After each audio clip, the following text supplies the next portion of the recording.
Hello everyone, welcome to the Pushing Hojan podcast. This is your host Ash. When I was looking at her profile for the first time, the first thing that hit me was a post about breaking the world record 603 miles in 6 days. And my first thought was, how the hell is that even possible? But as we started talking, it didn't really surprise me anymore. The way she approaches racing, the way she talks about the pain, about pushing past what most people would call the limit, it all made sense. She's not running for a medal or a photo at a finish. She's running to find out where her body or her mind says enough. And so far, that point hasn't shown up. And if that wasn't enough, she went and took on Badwater 135, the furnace of ultrarunning, and came out second female, eighth overall. We are talking heat that strips you raw, climbs that don't forgive, a field where every single runner is a killer. This story isn't about talent. This is obsession. This is grit. This is the kind of medal game that makes you dangerous. 6 days, no quit, just fire. And in that note, please let me introduce to our guest today. Here is Megan. Hey Megan, welcome to the podcast. It's amazing to have you here, and I have so many questions about your world records that you have and you've been breaking. Hi, it's great to be on and thank you for having me. I have known you briefly as the person who beat the world record. Can you please give a quick introduction of who Megan is?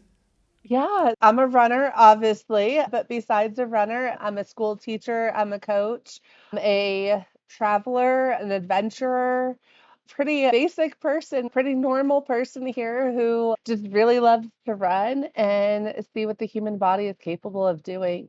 Now, this is so interesting because you said you are a teacher, and where did this came from? Because running world record for 6 days, 603 miles, that's not just about endurance because it's about survival because it's hard. It's humanly very hard thing to do. So how did this all came together?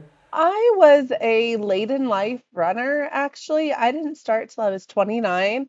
I'll fully disclose my age here. I'm 38. I haven't been running a whole heck of a long time, but I found when I started running, I did it as a healthy outlet for multiple things. And then I started noticing that I really got in this meditative state and really zoned in on the run, and I enjoyed that feeling. My distance increased quickly, my passion for running increased pretty quickly, and I started just seeing like how far I could go, what sort of different conditions I could run in, what sort of terrains I could run in, and just if I could challenge myself to do something that was uncomfortable. And that is not just uncomfortable, that is beyond uncomfortable. Running 6 days straight, how was that feeling when you were like the day before when you said, I'm gonna do it? And how was the feeling when you accomplished what nobody thought could be possible? So I think going into it the day before, 600 is in my mind. I want it, but I knew what it would take to get there in the sense of I knew it would not be easy, right? I would have to dedicate my mind and my body to going after that. And so going into it, I decided to say it out loud pre-race. I was like, I'm gonna go for 600. I wasn't shy about it, but that's only because I think when I say these very challenging goals I have out loud and somebody else also hears them, it holds me accountable. And if I fail at them, that's okay. If I didn't reach 600, that's okay. I have another opportunity, hopefully, to go try again. But if I don't say them out loud, I can easily talk myself out of pushing through some of that pain. So if there's people on the same page, people who support me on the same page with that 600 goal or whatever it is in any race, if they're on board, they can hold me accountable and say, hey, you can push just a little more, you can do just a little bit. So going into the race, I was really excited to see how that would all unfold, especially since that was one of the first races that I decided to say, hey, this is my goal out loud. I'm going to just throw it out to the world. This is what I'm going for. And then I don't even know yet if I've processed like that it was 600.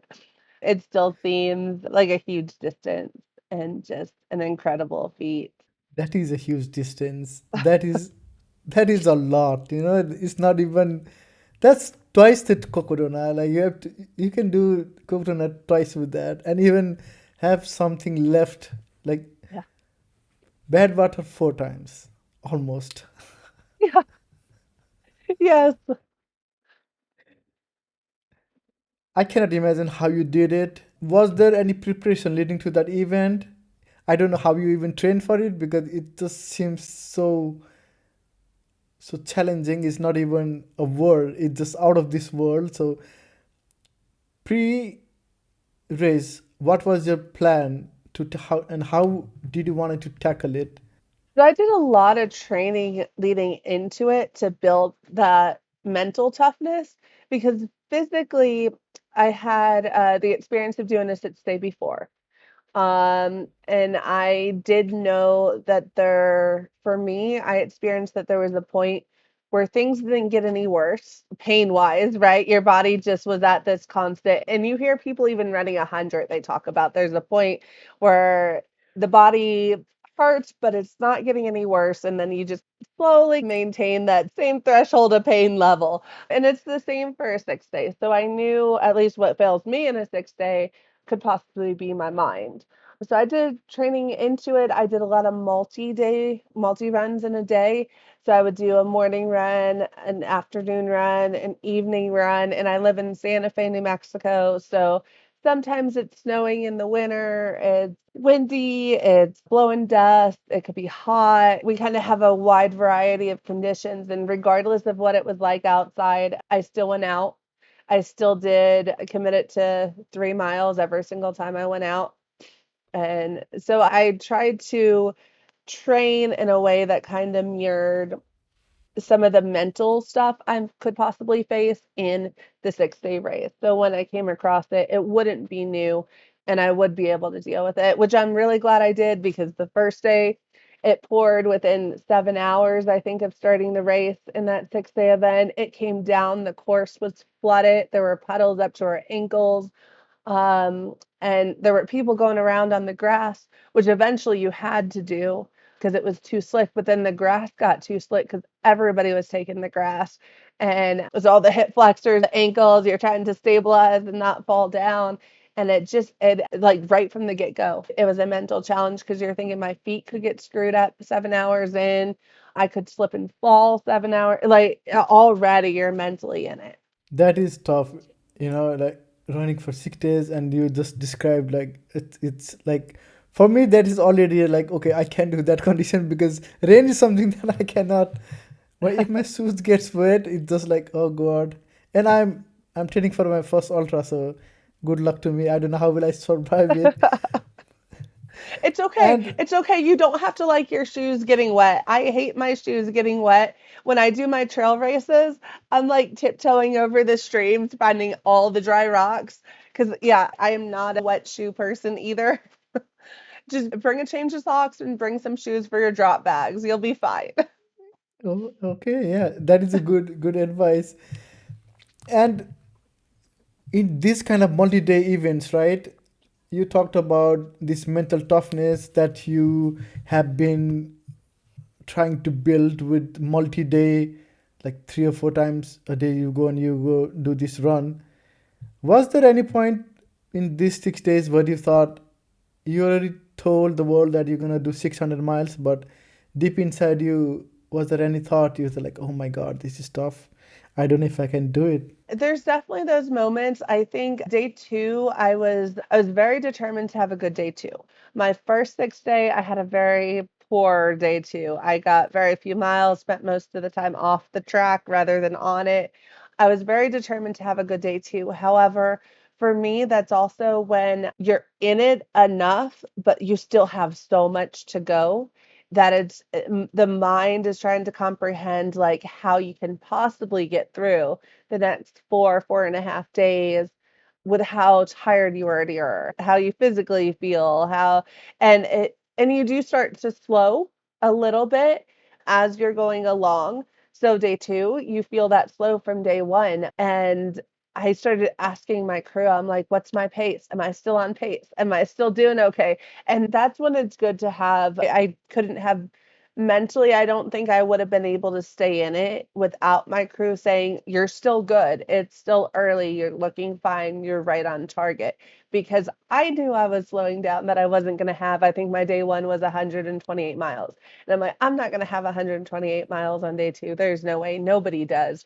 So I know it's less, but I'm going, how much less is it going to be? And I started really getting in my head over that. So they bounced me out. We started doing 6-hour check-ins where they would say, hey, you're on target, or hey, we can take an extra break, or you need to pick it up, or whatever. So just staying with the data on it and staying on top of that was really helpful for me. I'm a numbers person. I can't do them when I'm running, but I like to know exactly where I'm positioned and exactly where the numbers are falling. So how much was it on day two? How much did you run? Oh gosh, oh, I can't remember. I think I ran 98 maybe on day two. Maybe. Okay. That's Yeah. still a lot. That is a Yeah. lot. It was a good day. It was a really good day out there. You did this epic challenge, right? 600 miles, 6 days. Seems like you were not happy with that. And you went and you did Badwater 135, which is one of the toughest ultra race out there. And you came second, eighth overall. How did you prepare for this race? Because it's a totally different format than what you did, the 600 miles. So how did everything happen on that? So I right after 6 days, knowing I had Badwater coming up, the first big part was recovery. Like, as much as I wanted to dive back in and do Badwater training per se, like be in the heat, be on the roads, like really train for Badwater, I realized that's not going to happen. I think it was like 2 weeks before I actually started running again. Now, in that 2 weeks, I was trying a little bit of strength, which didn't work out. I did it too soon. I tried a little bit of mobility work, hiking. I kept moving, but I wasn't running during that time. And when I did dive back into running, which was probably I think 2 weeks post 6 day, I didn't do big miles. I wasn't doing these 3 or 4 day runs. Everything was like maybe one run, 3 to 8 miles or something, just running how I felt. And surprisingly, leading into Badwater, I did most of my miles on trail. I figured that I had the road training from the 6 day. And I do mostly roads during the school year because my run commute to work and everything is that's pretty much the only way to get there.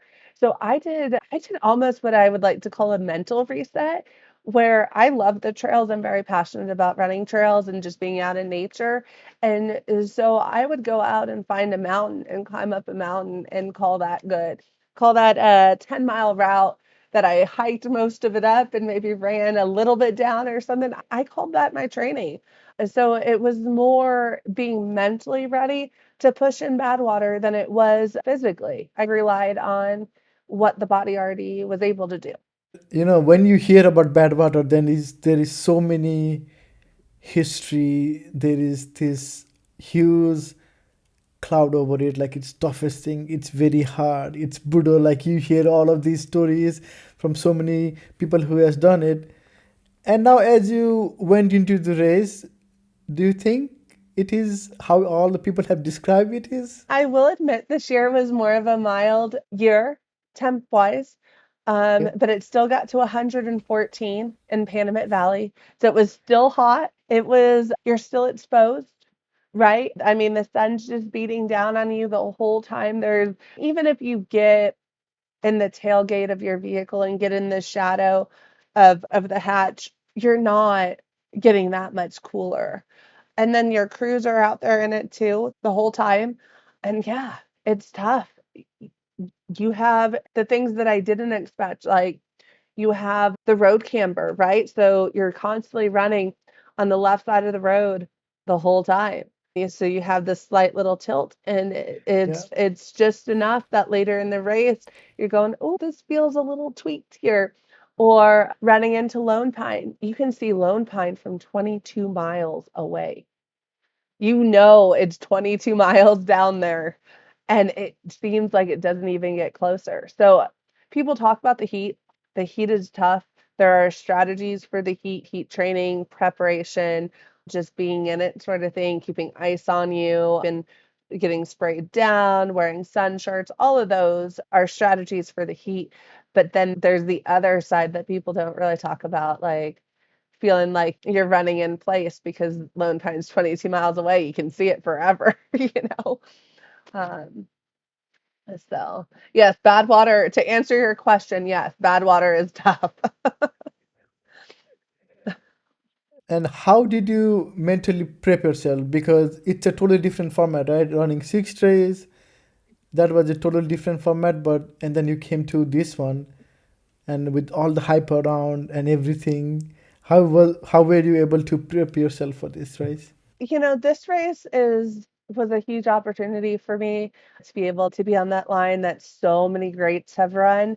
And so I really focused mentally, I really focused on the fact that I was given this opportunity to run this race that so many people want to run, and that when I was out there, I was going to give it everything I got on that day and show up fully. As you finished that line, right? Second female and eighth overall. How was that feeling once you finished that crossing line?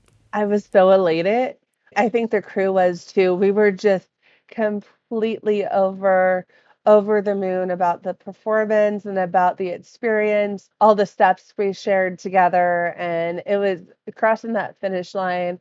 Words don't really do that justice, honestly, because you come around this corner, you're running up to Whitney Portal, and there's these switchbacks, and you come around the corner and your crew is allowed to run in with you. So they meet you like 2/10 of a mile down from the finish line.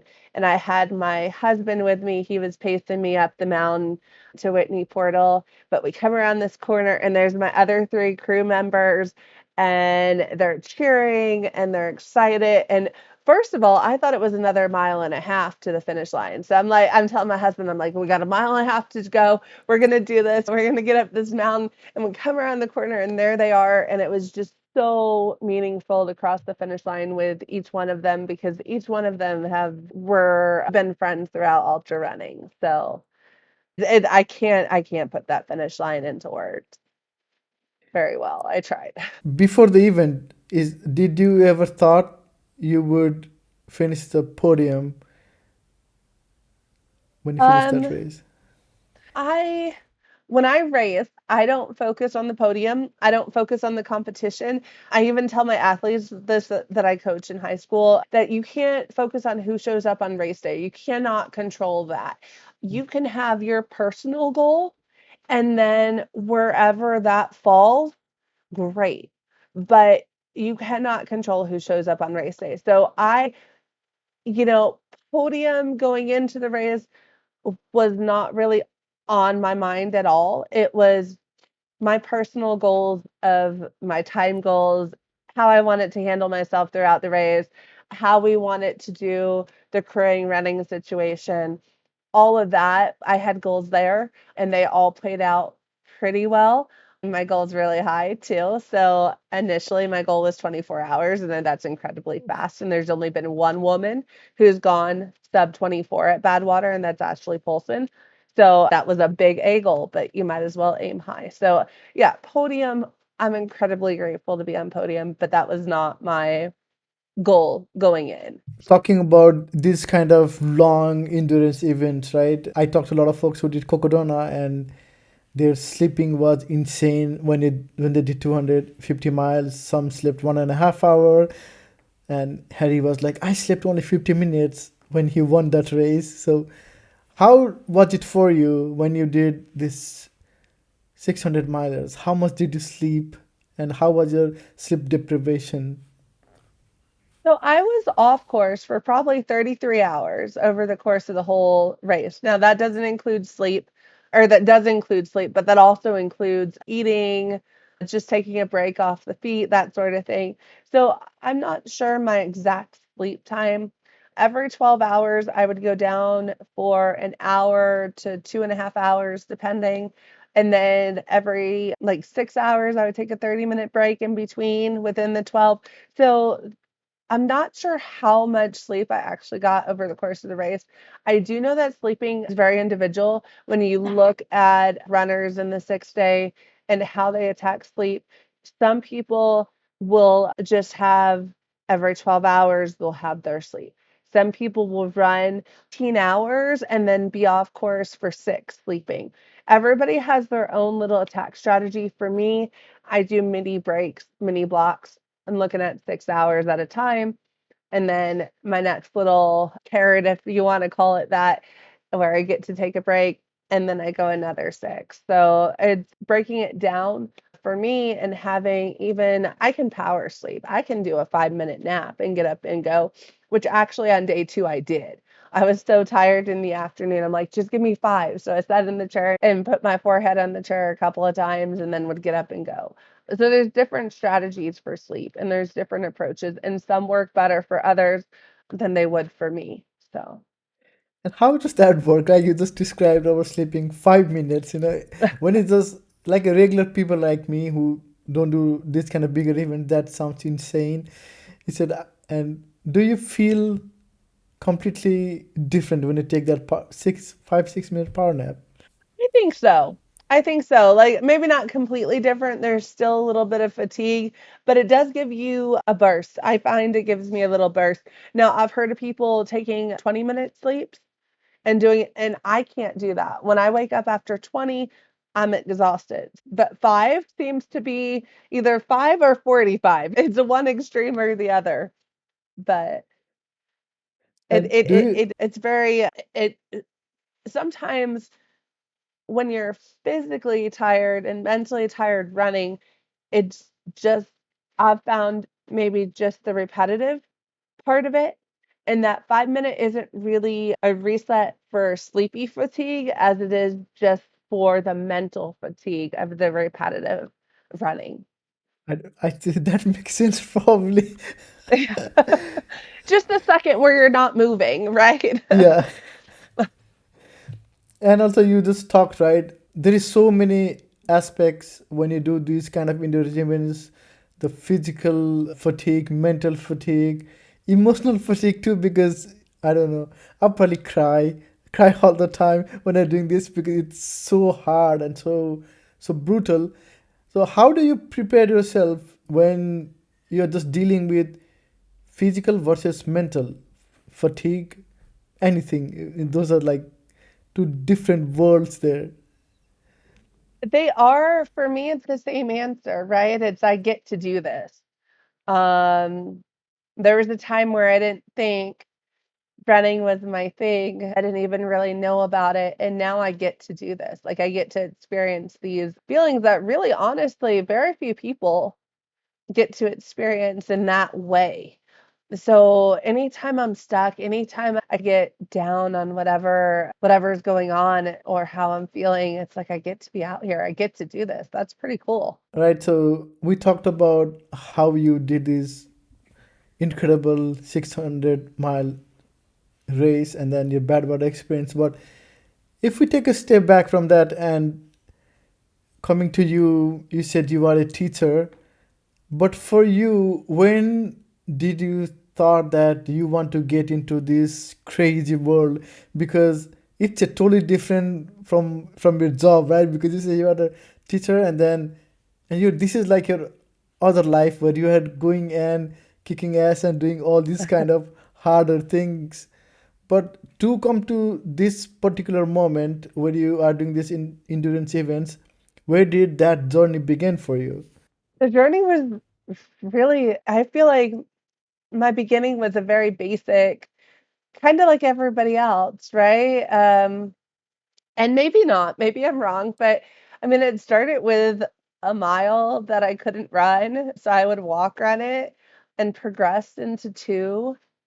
And then I got suckered into doing a half marathon in San Antonio, Texas, and it was windy and cold and raining and the roads were puddling up, and I must have been, I think it was like 34 degrees, and the wind was probably at least 20, 30 miles per hour. It was blowing. Like I remember at the Yeah, finish line they were giving everybody the blankets to keep them warm, the emergency blankets. it's cold. And I finished and I'm waiting on the other two to finish and I'm going, "Oh gosh. I love this. I wish I was still running." And so that was really the turning point where I was like, I'm not going to race just one. Like, I am not a one and done half marathoner. I want to do another. And so from the roads to the trails, we ended up on trails. I say we because my husband, we were dating at the time, he dragged me on the trails and we started doing trail races. And that's how I got in the ultra scene. And I remember telling him, "Hey, I read this book a long time ago, think about ultra running, and I think I might want to do one." And he was all for it. He wanted to do one. We did our first together, and it's progressed over time. And I've always leaned towards challenging myself and pushing the limits. So my first 100 was actually in Texas in the middle of summer, starts at noon, habanero 100, and I'm God. like, it's really tough and brutal and nasty, let's do this. So I've always leaned more towards the extremes, and I think that's kind of shown throughout my running career. If you look back at your journey, right? So you said the first from walk run a mile, and you are here, you are running 600 miles, and you did this bad water. So have you ever thought that you would be doing something incredible like this? Absolutely not. Absolutely not. I've always focused on just where I am and never where I'm going. Not to say that I don't have goals, but it's more of an acceptance of wherever I am in my training and in my physical fitness and my mental state.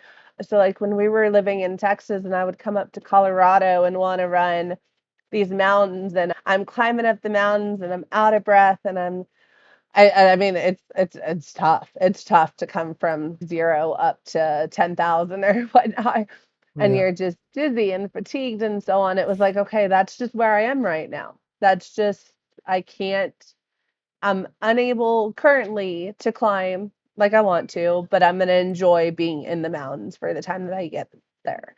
And over time, as I've wanted to run more and more mountains, we were lucky enough to be able to make a move to where we live closer to some mountains that I can train in.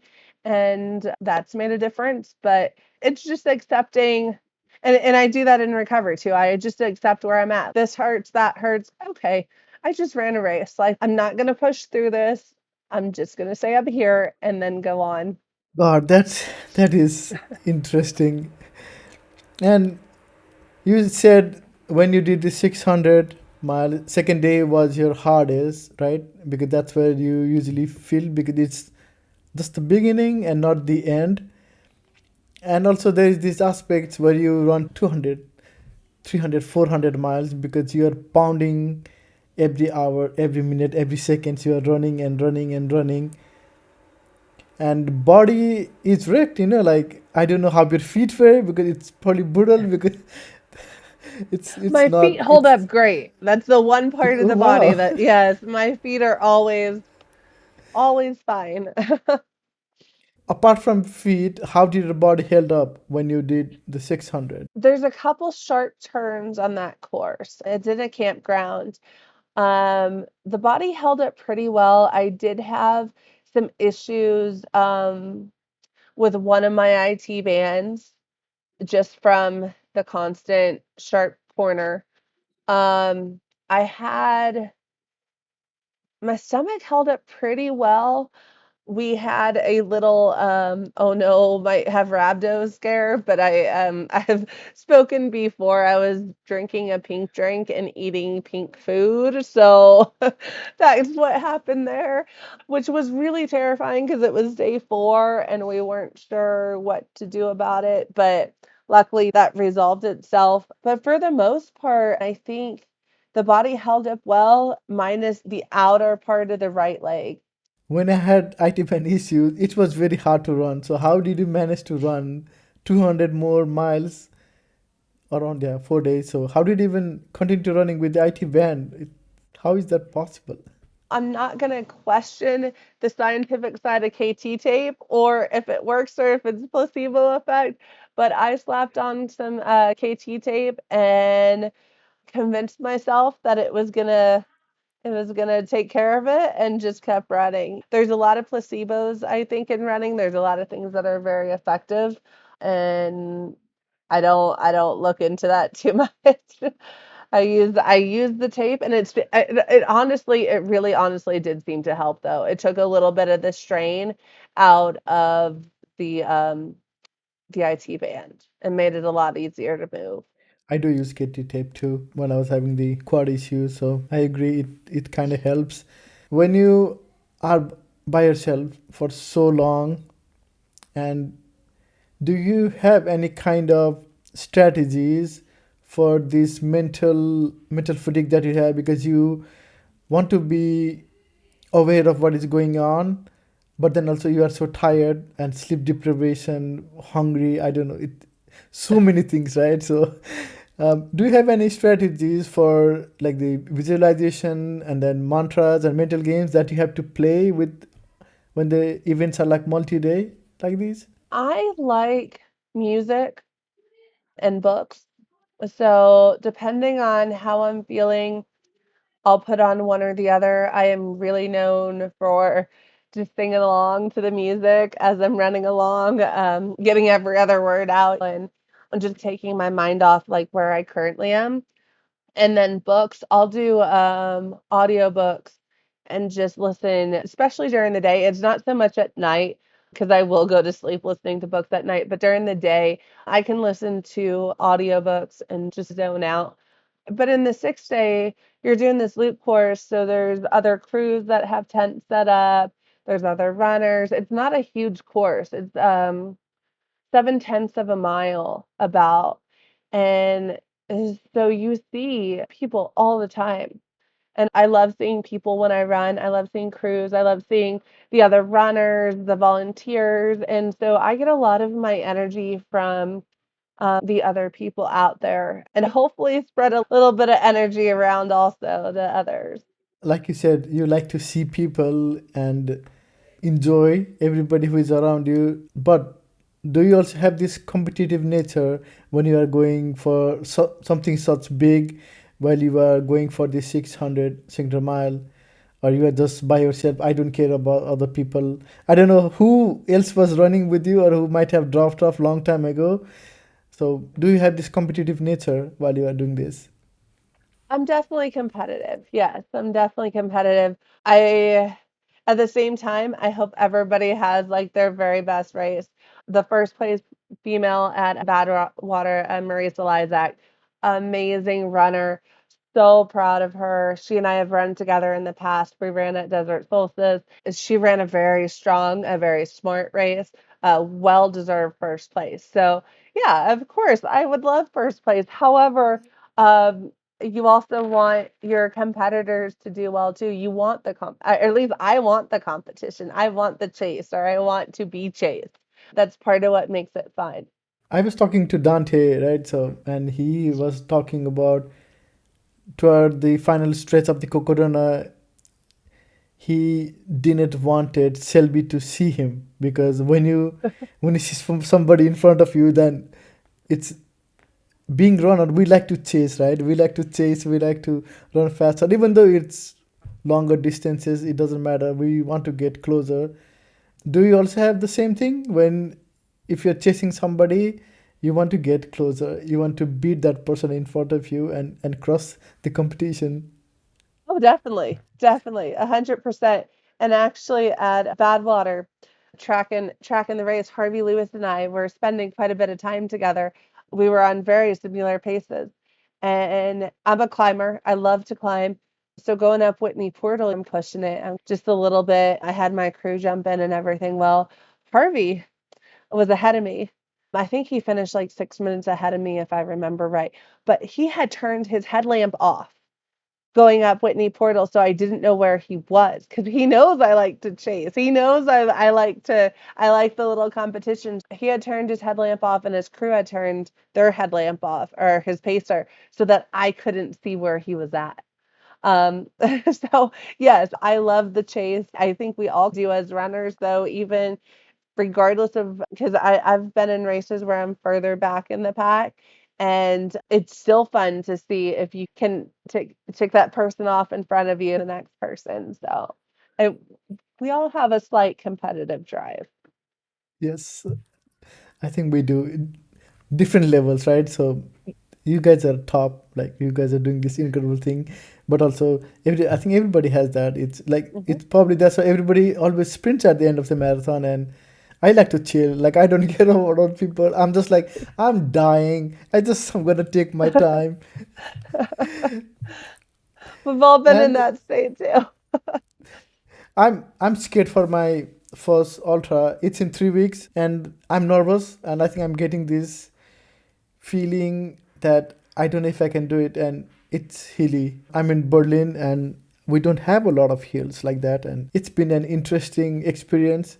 But I love the experience that I have been getting running trail running compared to the marathon runnings that I did. I used to always run the marathons, and now I feel like it's much more nicer, It's because I don't have this pressure, constant pressure that I need to perform. I can just take my time, even if I'm slow, it doesn't matter, right? Because it's about the distance. So now I like this feeling where I won't be judged if I run slower. So I think that is very nice feeling. Yes.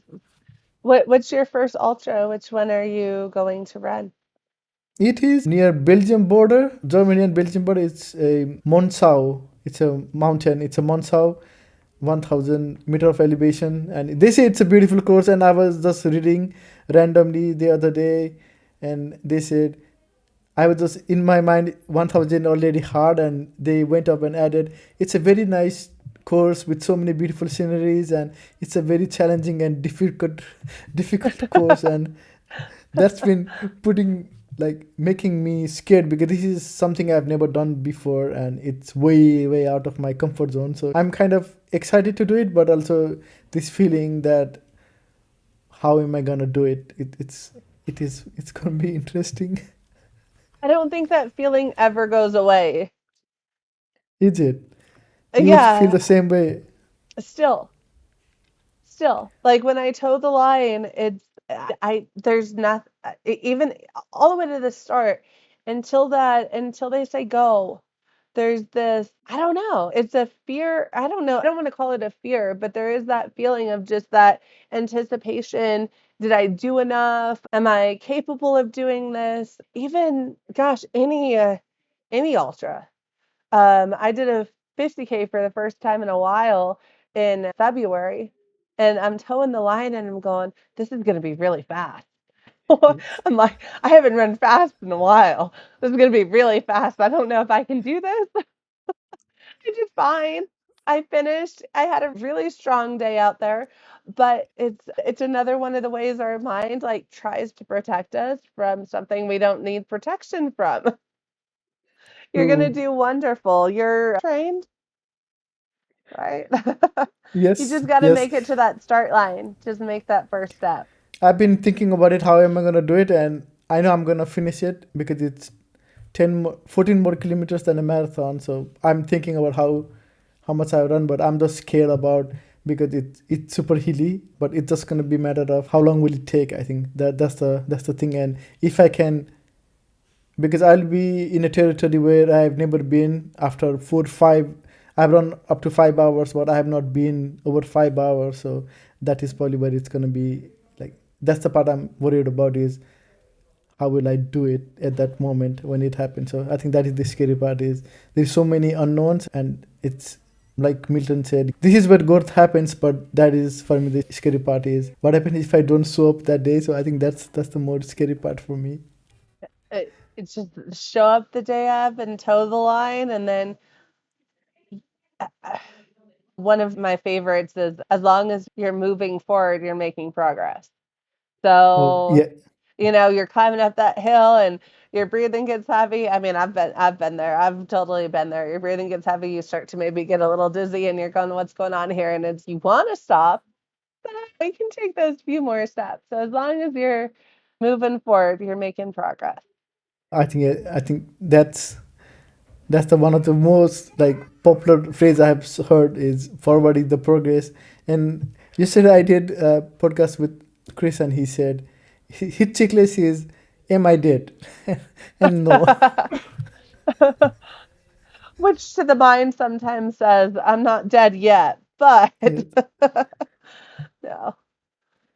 Yeah. Well, thank you for that. Yeah, we'll see how it goes. I'm no, I'll finish it, but I'm just worried about this unknown that I'm gonna face. So we'll see. And also, coming back to you, what type of fueling did you have to use compared to 5 days, 6 day event versus the bad water that you did? It was very different, honestly. With my 6 day event, I stuck to the 3 meals and then a later snack that were a little bit larger. So eggs and pasta and sandwiches were pretty much my big things, my big meals. And then in between those, as I'm running along, I might have some gummy bears or potato chips or something smaller just to keep going. Drink wise, I like a wide variety. So everything from orange juice, water, of course, Coke, ginger ale. So 6 day was a lot more, there were a lot more options for food, a lot more things were working. You're also at a slower pace and looking at a longer duration. Climate's very different. So in France, it was humid. Um, it was hot, but not too hot. I think it topped out at 75, I think. And the nights would drop down into the 50s. So France was pretty mild temps, except those 75 afternoons, I will say, um, It's hot. they did add up. They add up. Yeah, they add Yeah. up. The final day, the final afternoon was just I n- crews say it was cooler than the previous days, but because of the time you had been out there, the heat was just it felt 10 degrees warmer than it had been any of the rest of the days because the body's regulation was just so off Off, yeah. um, for temperature. So as we got later in the race, the food got a little bit different, more focusing more on the easier to digest. So while like earlier in the race, I was eating a lot of sandwiches. Later in the race, it was like, okay, eggs are really easy. Macaroni is pretty easy, just really easy to digest foods. Then flip side for Badwater. So I start Badwater and I have liquid nutrition and I get 22 miles in and my liquid nutrition totally turns on me. It's not gonna work. It doesn't like me. And so I'm like, that's out the window. It's so hard. It's hot. You're moving quickly. You don't really want to chew anything. It's dry. It's like the climate's just so different. And so we spent the next as and I say we because I couldn't have done this without my crew, 22 miles trying to at least 22 miles trying to troubleshoot nutrition because I had 6 gallons of liquid nutrition already made for the entirety of the race, and I didn't even get through a gallon of it. So, tip for Badwater, don't make too much and because chances are it's going to change. We ended up resorting to, I was in a huge calorie deficit that whole race, couldn't really take much in. So I ended up with peach rings, little gummy candies, potato chips, God. Coke, ginger ale, and I was able to do pasta with bacon and Parmesan cheese for a pretty good duration of the race. I think it was about half of it, and then the back half I couldn't do that anymore either. But we troubleshoot it, but I was in a huge calorie deficit most of that time. And do you have any kind of food cravings? Because heard so many stories with the Kukurana folks, what they want to eat. So for you, do you also have those kind of food cravings while you're doing these distances? Usually, I ask for popsicles. That's usually my thing is I really mid-afternoon when it gets hot, even at Badwater, they went and got me popsicles at Panamint Springs. So those are like my go-to, but other than that, I don't really have a big food craving. The 6 days, I really will eat a lot of gummy bears too. I will eat a lot of gummy bears in the 6 days. Both of them. I didn't know how you did bad water since you said you were in this calorie deficit, and I cannot imagine. Did you also have any sort of gut issues in other races when you're doing this Yeah, kind of things? I have had some kind of up and down gut issues over time. They've slowly got better. I once I started, oddly enough, when I started tacking on miles and doing these longer distance races, is when I started having more gut issues. And so I had to switch up a lot of my diet. I've been working with a wonderful nutritionist, and we had to change a lot of my race nutrition. And for me personally, found out I had a gluten allergy, which was causing a lot of my gut issues during races and during training. And so that has been a game changer to be able to run something like the 6 day and not have like I had no gut issues at all in the 6 day, which is just incredible. For me, I was it was really tough to try to run early last year and deal with all of those issues. So I'm grateful that I was able to figure that out and that she has been so wonderful to work with because otherwise I would probably be doing the same thing, having the same issues. We talked about earlier, right? And you said you took a risk for 2 weeks after the 600 miles. How does your recovery looks like, and how long does it take for you to get back to this normal life? I was talking to Cody, and he said when he did Kokodona, he was having this PTSD of waking every other hours after the race, like how much do I have to run and something like that. It was a horror story. So how does your recovery and how long does it take for you to get to balance out and be normal again after the races? So it's really race dependent. Each one is very unique, which means each approach is very different and very personalized. After the 6 day, you would think I would crash and just sleep forever. And ironically enough, your mind is just so used to being on that it is very difficult to sleep more than 2 or 3 hours at a time. You wake up, the night sweats and the dreams that you got to be running again. And even it even happens to crew. So my husband always crews me in the 6 day, and he's all off for a full week, sleep wise and everything, because it is such a shock to the system. When it comes to getting back to running, I lightly do a reverse taper where once I feel rested, like once my sleep is caught back up mostly, I'll go and I'll do a 3 mile shakeout run. And it's real slow, real mindful. And what I'm looking for is anything that's still tight, anything that doesn't feel right. How my breathing is, my heart rate, my mental state. And it's like taking inventory. So, like, even I did my first 3 mile this morning after Badwater, and it's been about a week now, and so I go out and I'm running and I'm like, "Oh, my left hip flexor, I didn't notice it, but when I'm running, it's a little not sore, but it's noticeable, right? It's acting different." So that's something that I'll be mindful of and do a little strength with and as I'm building back up. So from that 3 mile, then I decide what my approach is going to be. After 6 day, when I tried the 3 mile, it didn't feel right. I actually backed off for another, I think, 4 days. Felt pretty good this morning. I'll probably be running this evening or tomorrow. It's very individual and it has to be very mindful. The other thing would be interesting to know is I don't know if you have any DNFs. I didn't look that up, but When you go into these kind of races, like 100 mile or 200 mile or 300, like 400, 500, 600 for you, right? There's so many, it list goes on and on and on. And you spend so much time pre-race for training and everything, but also you are in the race. And and what is that line for you where do you say, okay, I think this is it and I cannot go further?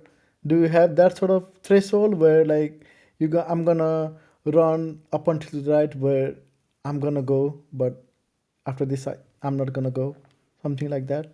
So I don't have a set line. I want to be a lifelong runner. I want to be 80 years old, signing up for a 6 day and doing a 6 day when I'm 80. So when I'm out there running a race, I will DNF if that if I believe that pain or that issue is something that could prevent me from being a lifelong runner. But I pushed through a lot of it. So I've had two early DNF. I've had three DNF. I've learned a lot from every single one of them. I had two very early in my running career. One was my first mountain 100 miler I DNF. I wasn't doing strength training at the time and had very weak glutes and hip flexors and didn't have eventually they just didn't want to go up the mountain anymore.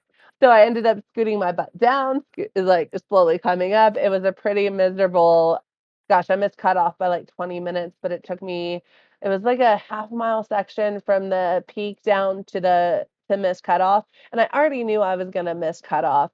And it took me forever to get down. I'm like scooting down on my bottom. It was quite miserable. So I learned to strength train from that. The first time I tried to do a really fast, flat 50 miler, I DNF'd that because I wasn't ready for that longevity of speed at that time. Um, and the body just wasn't ready for that repetition. So through those, I've learned how to train properly for the races that I'm going for, the goals that I have. I just DNF'd a few weeks ago. I was doing John Kappas, which is a navigational course in the San Juan Mountains. And it's all off trail. You're not following a course at all. You're following a GPX um, map, but you're not on a trail. You're not on an actual marked route at all. And so I had never done anything like that before. We were climbing class 3 mountains. We were glissading at high altitude, 13,000 feet, up and down, rock sliding off the sides. So it was incredibly tough and incredibly difficult. And I'm perfectly happy with that DNF just because it was new. I also had Badwater coming up, so I wasn't trying to push too hard. I just wanted a day with my friends in the woods, and it worked out perfectly. I learned quite a bit from that. I got to experience new things. So I think DNFs are there's nothing wrong with them. We all eventually, if you stick around long enough, everybody's gonna have one at some point in time. I think DNF are the cornerstone for future successful races because we learn so much from it, right? Because I think those are the moments that showed us what we need to work on, and I think this we can just get better and better because it's DNF will tell us what we need to improve on, and after that we will be running 6 days events and then running 600 miles. 100%. 100%. I agree. How often do you do these 6 days events and go further and further and further? It's once a year. I think a 6 day, there are people who are doing more than once a year. It takes a lot out of you. It takes a lot out of you mentally and physically. Even going into Badwater, I didn't feel 100% recovered from 6 day yet. Even though I was running, there was still a mental side in the 6 days. So I think once a year for a 6 day race is about what my body and mind can handle because it is a big push. It is a long time to be on point. Yes, it is. And what are your key attributes or your key points for you to be able to keep your body durable to go these longer distances year after year after year? Because it seems like that's the pattern with you. So, what do you do to keep everything in check and control? Strength training, 100% strength training is really important. Being on top of nutrition, taking in right enough protein to support muscle recovery, muscle growth, extremely important, and calcium, right, for just bone strength and so on. But strength and nutrition are the two big things. I think also being mindful. Yes, you can have a training plan if that's what you choose to do, but it's not the end all be all.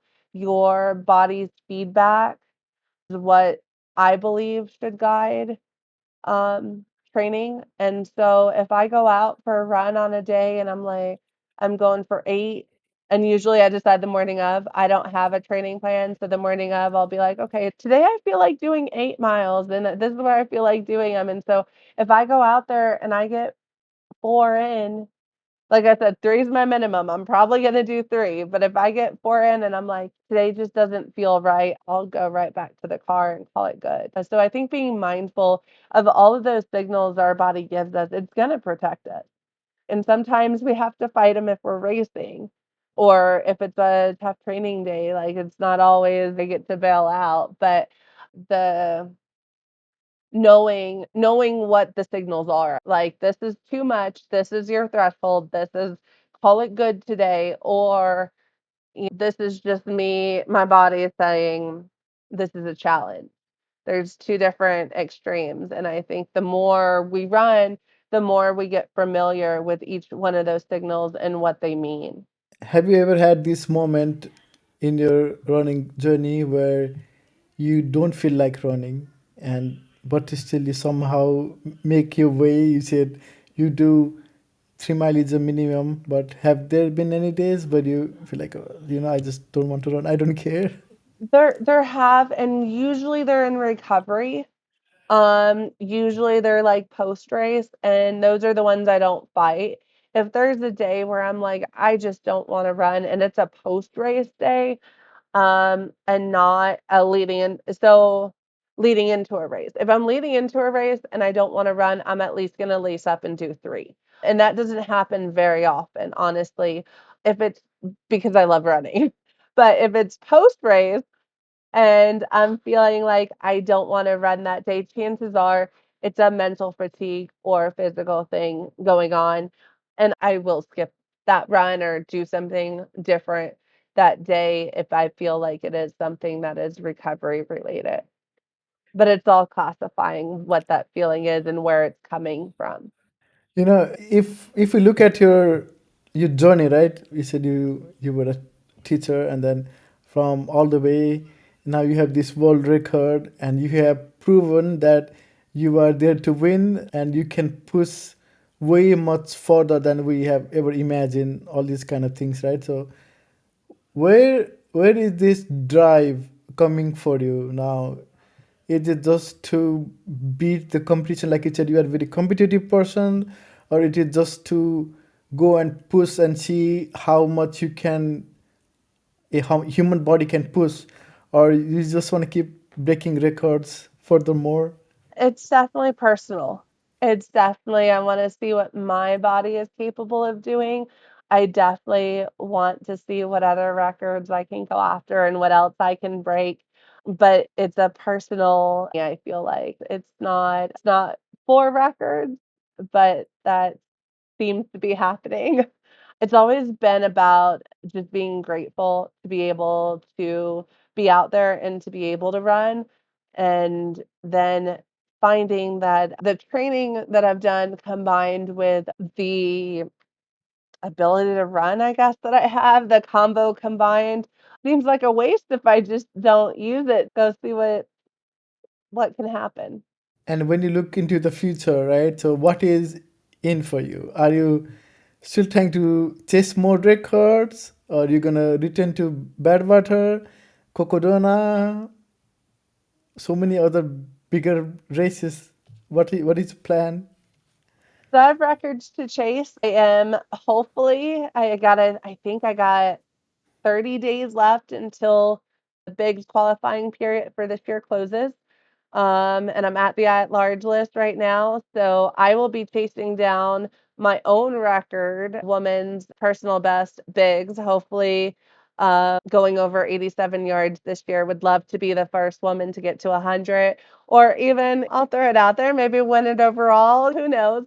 And then I'll take on my first trail 250 Cocodona in the spring. So I'm looking forward to that adventure. It'll be distance wise familiar and terrain wise familiar, but never together. So it'll be a fun new experience. So I'm constantly just seeing what new I can throw into the mix.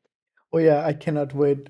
Bix is fun too, and I'm looking like how much you can do. So I think I'll keep my eye on it. Coconut is definitely interesting. I talk to people and how the way it's been described, hearing all these stories from like five people. I've talked to five people already, and it's I think it's so awesome that we do so incredible things, and I think it's piece of cake for you because it's only half the distance of what you did at the 6 day event, so it's like that will be done. So I'm looking forward to that too. I can tell you, I'm so excited to train for Cocodona because this year's been so focused really on roads. I've done a lot of roads with the 6 day with Badwater, and even though it'll be trail for bigs for a portion, there's also right the night road loop. So it's been a lot of roads. I'm really excited to get back onto the trails and really train for the mountainous terrain, the climbs, the rocky conditions, the dirt. Like I love to fall down. I fall down a lot. Like I like to be dirty. I'm excited to train for Cocodona and be back in the dirt. And now, quickly, how would be your training different as you did in the bigs when you did the 6 day event, and compare like how would you train to Cocodona? What would be the major differences between those two events for you? So there'll be a lot more climbing leading into Oh yeah. Cocodona. I'll be taking a lot more days in the mountain, a lot more, maybe not the intensity will be different. It'll be mountain climbing instead of being on roads and picking up pace. So I'm hoping to get quite a bit of time both in the mountains and hopefully get out to run the course a little bit. I know they do a training camp prior to the race to do the first 37 miles, I believe it is. So I hope to get out there for that to experience the first part of the course, and then also takes a few because I'm not far from Sedona and Flagstaff. Take a few days where I go out there and run portions. Oh, yeah, I remember when I drove from Texas to Phoenix. Oh, yeah, New Mexico was on the way, so it's not that far from you. Mm. And there are a few things left before we sign up. So I think this is the question I ask to everybody: why do you run? The simple answer is I love it.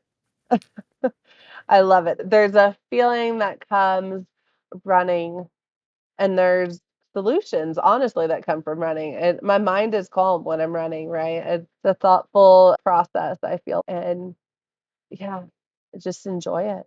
That is interesting answer because that is probably why we all do this kind of things, because if we don't love it, then I don't know if we'll be able to put our body through so much, right? It's like, why do you run? I love it, and it's like, I just want to do this for 6 days.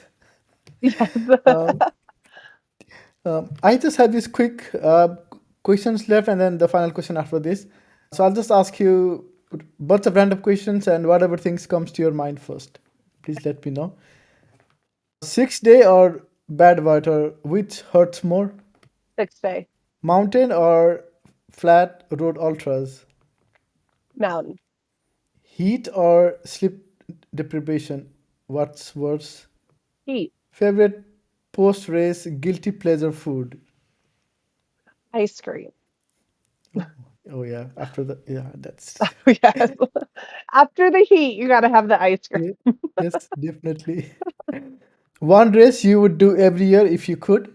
Oh, Hemis Mountain Run in Los Alamos. Crew or solo? What's your preference? That's a two-part answer. So if I am on trail and I'm doing a trail 100, I want to be solo. I love being out there by myself. Love working with the aid station workers. Just it's just so much calmer for me.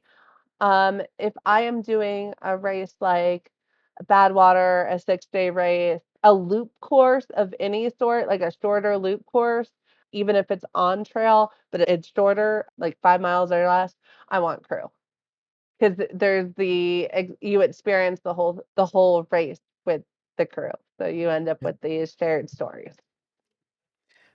that makes sense. So this is probably new thing for you. So what's harder, chasing records or defending them? Because you just beat the world record. So Yeah, this is completely new. I don't know yet. I guess most miles you chasing have. since Oh yeah, sorry. Yeah, go ahead. oh, I was gonna say I guess chasing because I haven't had to really defend it yet. This is the first time we're defending it, so it's gonna be interesting. I think we can ask this question again next time. How do you feel after that? Yeah. Now, most miles you have run in a single training day. Outside of a race, I think I've done a 40-mile day maybe. But I like to sign up for races and use them as training. That makes sense. Words blister story in one line. I don't know if you have encountered Um, those. I'm real lucky. My feet are really tough. I don't get blisters very often. I can think of two races where I've had blisters and my whole that have actually been issues. My very first 100 miler, I did get a blister, had no clue, didn't feel the blister or anything until it popped in the sand and it felt like a nail going through your foot. Yeah, God. And I had no clue what it was because I didn't feel the blister. So I'm sitting in the sand in the middle of the night in Texas and it's hot and I'm taking my shoe off trying to figure out like what had happened. Realized it was a blister, put the shoe back on and kept running. But that was probably my worst blister story. I know some people have some great ones. Oh God, I interviewed Alex Klein and I saw his shoes, like his feet on the Instagram, and oh my God, he has no toenails left. His feet were brutal. I was like, God. So two things left. So would you rather win Badwater or break your own 6 day record again? Oh,